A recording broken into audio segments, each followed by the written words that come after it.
वहीं पंजाब निकाय चुनाव के नतीजों से ये साफ हो गया है कि किसानों के विरोध ने पंजाब में बीजेपी को भारी नुकसान पहुंचाया है और कांग्रेस की राजनीतिक फसल को पानी देकर पकाने का काम किया है। देखिए रिपोर्ट।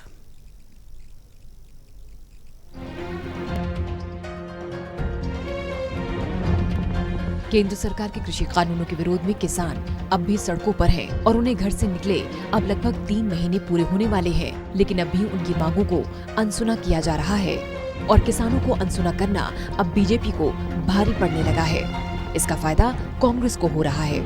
अब राष्ट्रीय स्तर पर कांग्रेस इसका कितना फायदा उठा पाती है ये तो वक्त बताएगा, लेकिन पंजाब में कांग्रेस को इस आंदोलन का पूरा फायदा मिलता दिख रहा है।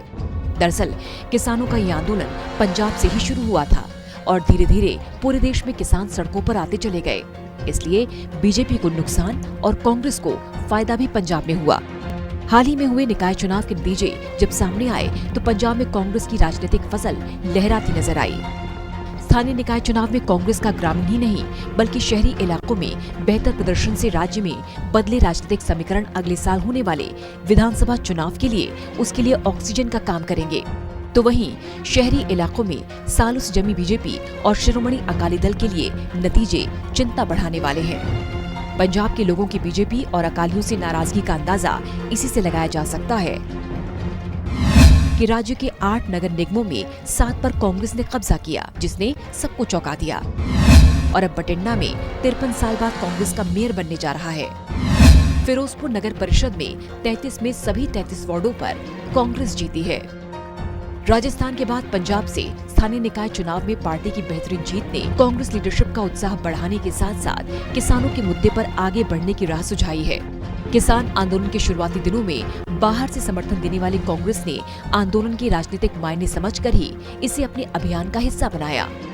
कांग्रेस लगातार यूपी, राजस्थान, मध्य प्रदेश आदि राज्यों में किसान पंचायत कर खुद को जोड़ने का काम कर रही है और यूपी में प्रियंका गांधी लगातार किसानों की पंचायत में हिस्सा ले रही हैं। वहीं कांग्रेस के महासचिव और पंजाब के प्रभारी हरीश रावत स्थानीय निकाय चुनाव में पार्टी की एक तरफा जीत के कुछ कारण गिनाते हैं। हरीश रावत का कहना है, किसान आंदोलन को पंजाब के हर व्यक्ति, भले ही वो किसान नहीं है, इससे अपने खिलाफ मान रहे हैं। पंजाब के लोग मानते हैं कि तीनों कृषि कानून राज्य की अर्थव्यवस्था को चौपट कर देंगे। कांग्रेस के प्रति लोगों के भरोसे का एक कारण बीजेपी और अकाली दल की नकारात्मक सोच भी है। जिस तरह बीजेपी ने कानून बनाए और लागू कराए, उससे दोनों दलों की विश्वसनीयता पर सवाल उठा है। वहीं आपकी भूमिका को भी लोगों ने नकारा है। वहीं पंजाब के शहरी इलाकों के बेहतर प्रदर्शन का श्रेय प्रभारी रावत राज्य की सरकार के कामकाज के साथ पार्टी के प्रति पंजाब के लोगों की सोच को मानते हैं। उनका कहना है कि यहाँ के लोग जानते हैं कि कांग्रेस की सरकार में शांति और सद्भावना रहती है।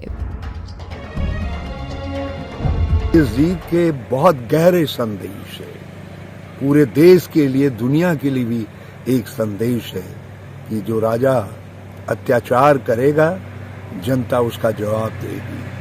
किसान और किसानी को जिस प्रकार से केंद्र सरकार बर्बाद करने में तुली हुई है, पंजाब की जनता ने अपने वोट के जरिए उसका जवाब दिया है। ये पंजाबियत की जीत है।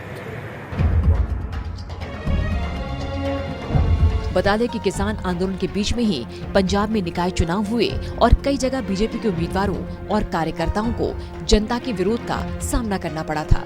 इस विरोध को देखते हुए राजनीतिक विशेषज्ञ चुनाव में बीजेपी को नुकसान की बात कर रहे थे, लेकिन जब नतीजे आए तो सबको चौंका गए क्योंकि कांग्रेस ने बड़ी जीत दर्ज की और बीजेपी को भारी नुकसान हुआ।